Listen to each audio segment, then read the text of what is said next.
சென்னை மணலியில் உள்ள மத்திய அரசுக்கு சொந்தமான உர தொழிற்சாலையில் ஊதிய உயர்வு வழங்கக் கோரி ஊழியர்கள் உள்ளிருப்பு போராட்டத்தில் ஈடுபட்டதால் பரபரப்பு ஏற்பட்டது.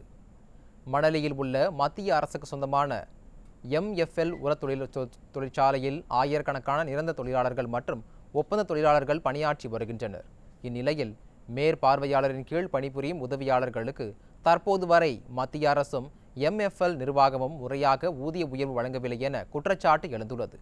மேற்பார்வையாளர்களுக்கு மட்டுமே ஊதிய உயர்வு வழங்கப்படும் என தெரிவித்ததால் 50க்கும் மேற்பட்ட தொழிலாளர்கள் உள்ளிருப்பு போராட்டத்தில் ஈடுபட்டனர்.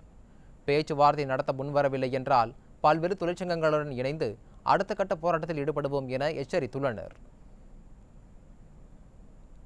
நிர்வாகம் தொழிலாளர்களுக்கு உரிய ஊதிய உயர்வு கொடுக்காம வஞ்சிச்சுக்கிட்டு இருக்காங்க. இன்னைக்கு பல கட்ட பேச்சுவார்த்தை பொதுமேலாளர் PND அவர்களுடன் நடைபெற்றுச்சு. ஆனால் எந்த ஒரு பேச்சுவார்த்தையிலையும் நிர்வாகம் தன்னுடைய நிலைப்பாட்டிலேருந்து கீழே இறங்கி வரல. அதனை வலியுறுத்தி தான் இன்னைக்கு உள்ளிருப்பு போராட்டத்தை நாங்கள் தொடர்ந்துருக்கோம்.